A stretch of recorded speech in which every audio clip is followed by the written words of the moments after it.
We're almost a week removed from the NBA trade deadline, and now that we've seen old faces in new places and how it's worked out so far, I'm here to grade all the big time trades from just a week ago. As always, get in the comment section below and let me know your thoughts. We are on the road to 18,000 subscribers, and my birthday is just about a month away, so if you enjoy, help us get there.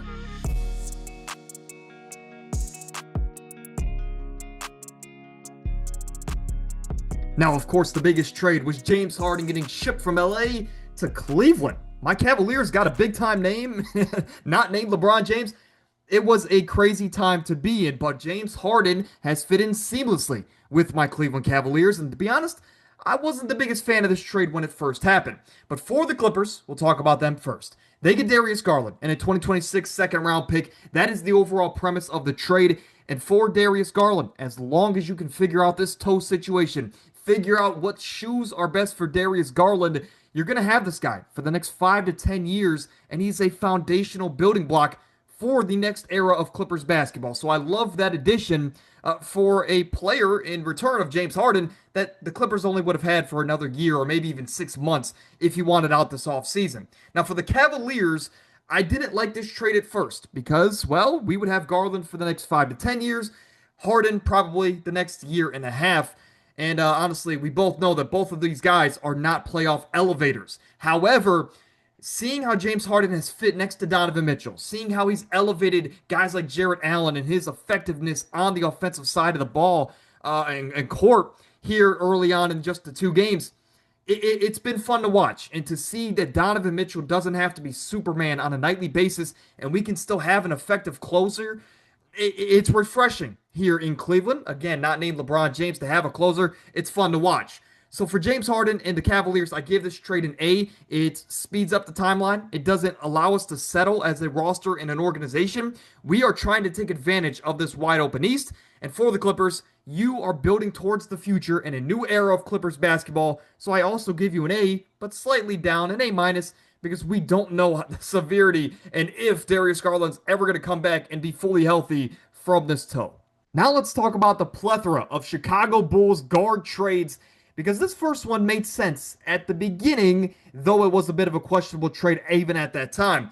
The Bulls received Jaden Ivey and Mike Conley, but most notably Jaden Ivey, a guy that looks solid in his debut. And throughout his career, he's been solid when he's healthy, but that is the big thing holding him back from having this breakthrough is his consistent health concerns. Now, they shipped out Kevin Huerter, Dario Saric, guys that weren't really playing, and a 2026 first-round pick. So I look at this trade as Jaden Ivey for a 2026 first that belongs to the Minnesota Timberwolves.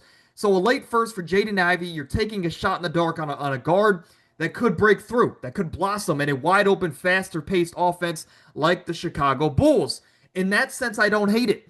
But when you look at the Bulls and what they would go on to do, I really am questioning the front office decisions of the Chicago Bulls and their future. However, I gave them a C+ because of what's to come. For the Detroit Pistons, I gave them an A because for them to get a much-needed floor spacer in Kevin Huerter next to Duncan Robinson and Cade Cunningham, and also a first-round pick, even though it's going to be a tail end of the first-round pick, it's huge. I give the Pistons an A and the Bulls a C+. The Chicago Bulls would then make their best trade of the deadline as they shipped out an expiring Nikola Vucevic, who overstayed his welcome there in Chicago. And you brought in Anthony Simons, another guy that you're going to have to pay pretty soon, but a guy that on a really good team usually can be viewed at as, 6-man at best. He now has an opportunity for the second half of the season to prove his worth to the Chicago fan base, to the Chicago front office, and hey, he's looked pretty good so far. 2 20-point games for Anthony Simons in a Bulls uniform so far. So hey, for the Bulls, it's worked out. For the Celtics, Neemias Queta wasn't going to cut it at the big man position. So to pick up on Nikola Vucevic, who hasn't looked the greatest so far, but he's got time to mesh with the guys around him, it was a much-needed trade for both sides.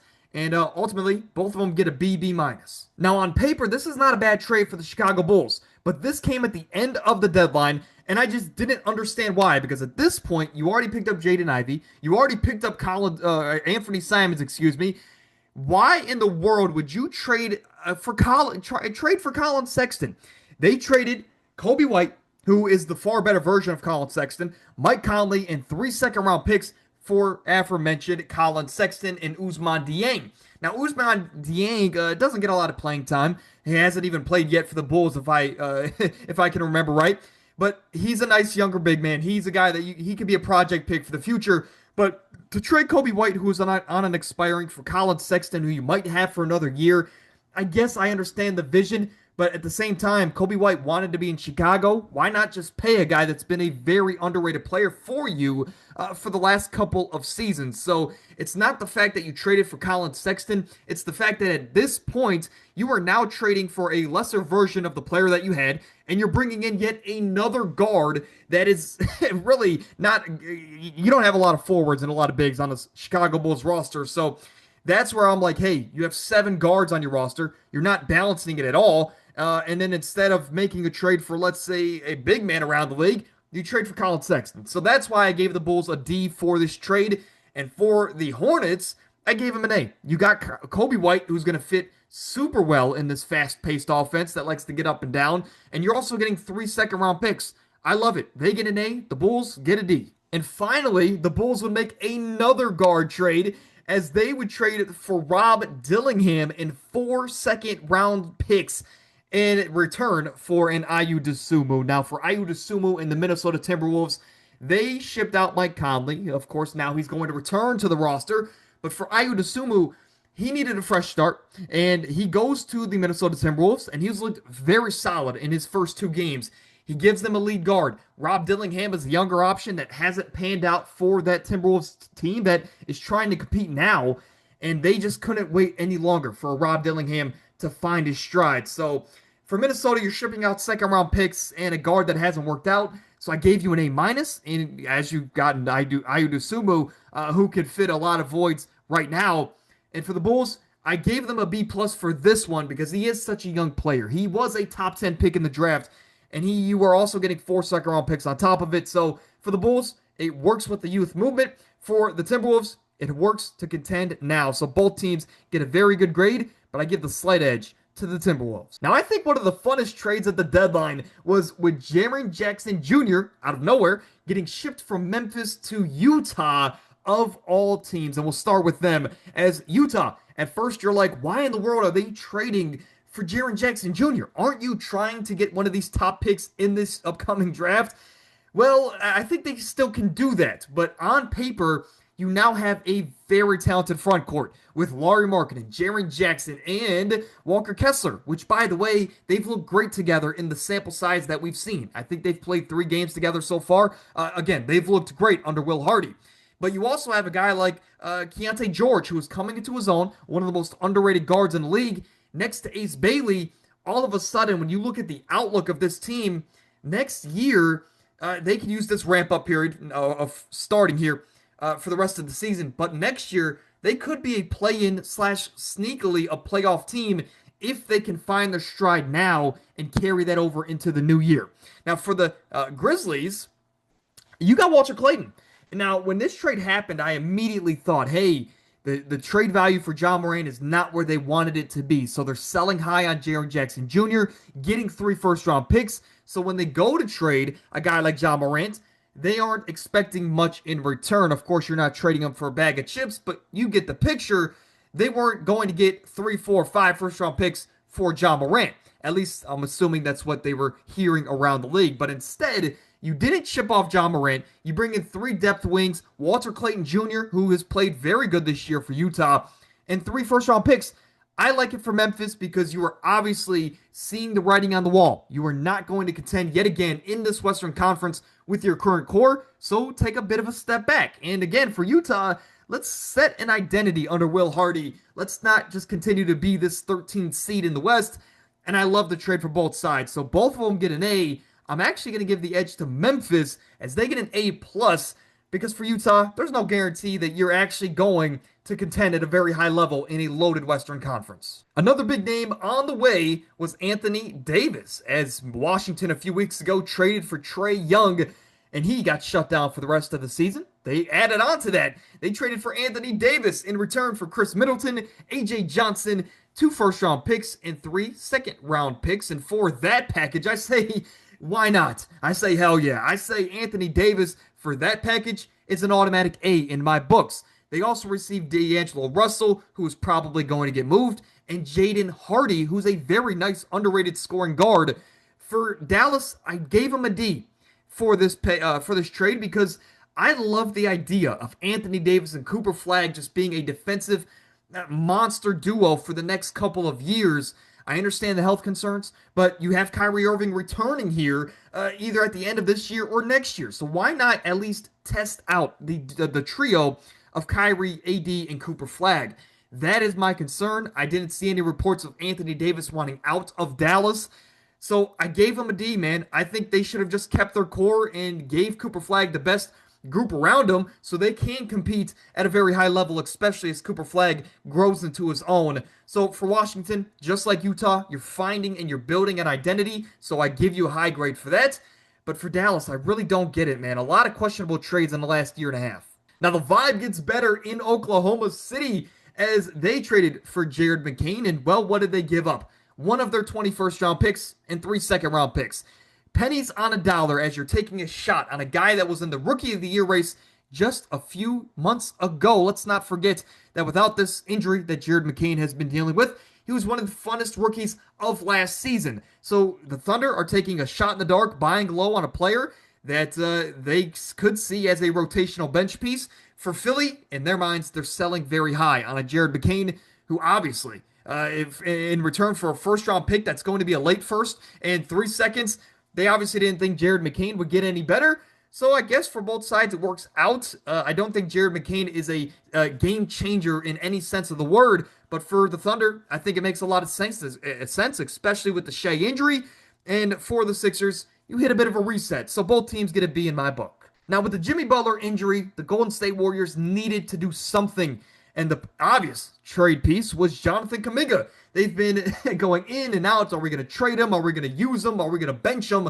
For the last 2 to 3 seasons, they finally pulled the trigger. Now, I do want to say, as of right now, on paper, the Warriors trade for Kristaps Porzingis. They get a piece that is not only a starting center for them, but he also fits in their system very well. He can set good screens, space the floor, and he's a very smart basketball player. Also takes a bit of the offensive scoring load off of Stephen Curry, but he hasn't played a game yet for them. Now, for the Hawks, you get Jonathan Kuminga, but he hasn't played yet for you as well. I'm excited to see the duo of Jalen Johnson and Kuminga, two very lengthy, athletic wings. They're on the wing for Atlanta, but Buddy Hield's the only one that's played so far, and he's been okay.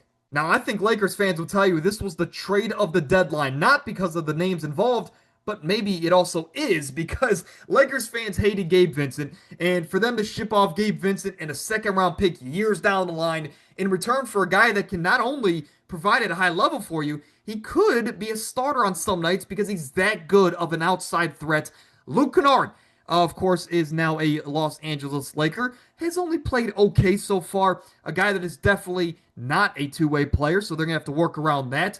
But for Luke Kennard to go to a team where he can just sit in the corner and do what he does best, I think makes a lot of sense for the LA Lakers, especially when you're shipping out a player in Gabe Vincent, who the fans desperately despised. So for the Lakers, you get an A because situationally, you get a guy that can help you tremendously. And for the Hawks, you get Gabe Vincent, I guess. Now, one of the few A-plus trades I'm handing out is for the New York Knicks to get Jose Alvarado, a guy that can be that difference maker off the bench. And he's so much better than Cam Payne. I think it's huge, especially when you're looking to get that extra last puzzle piece that can push your team over the top in an open Eastern Conference. Jose Alvarado, getting him up pennies on a dollar, makes a lot of sense in my book. And for the New Orleans Pelicans, you get a young player and you get some draft capital for a player you weren't going to play or pay in the offseason anyway. It makes sense for both sides, but the Pelicans definitely didn't get the better end of the deal. Now, finally, I want to highlight this big-time trade, and it might be a bit controversial. The Indiana Pacers, of course, last year, a big part of their bench production came from Ben Mathurin. Now, he's going to have to get paid here pretty soon, and obviously they don't want to hand him out as much money as he would be asking for. So they shipped him out, paired with Isaiah Jackson, 2 first-round picks, and also a second-round pick just to get a starting center who lost a ton of weight before the season, and he hasn't been the same player without James Harden, putting him in the best positions. And that is, of course, Ivica Zubac heading to the Pacers to pair up there with Pascal in the front court. For the Pacers, I understand it. It is a move for the future where when Halliburton returns, you have Halliburton with two very good bigs as well as two very good wings with Nembhard and Nesmith to contend yet again in the Eastern Conference next season. However, I just don't get why you're trading not only Ben Mathurin, who's been a pivotal part of your rotation for a long time, but you're also trading two first-round picks, a second-round pick, and Isaiah Jackson. It seems way too much for an Ivica Zubac. It seems like a panic trade for a coach and an organization that seems to be very, content with where they are going into the future. I don't know. It seems like this is a trade where it would be a last gasp effort, where obviously the Pacers know they could have just made this trade in the offseason for probably a lot cheaper. Regardless, I gave the Pacers a D. I think it's a heck of an overpay for a player that's not going to elevate your floor. And for the Clippers, I give you an A plus. Right? Obviously, you made the James Harden trade to immediately bring in some more scoring with Ben Mathurin, who's going to debut tonight. You bring in a rotational big there in Isaiah Jackson, which, if you don't want to bring John Collins back, there is another rotational big. You also get draft capital. So the Clippers get an A plus. The Pacers, I don't understand what they're doing. But now that we've seen old faces and new places, that is my afterthought grades for every big-time trade at the deadline about a week ago. But hey, if you made it to this point in the episode, my name is Owen. Of course, we're right there approaching 18,000 subscribers. My birthday's in a few weeks. If you made it to this point and you enjoyed, consider it an early birthday gift, man. It would mean the world to me to hit that milestone before I turn 23. But hey, I love you guys. I appreciate everything. And leave your thoughts in the comments section below.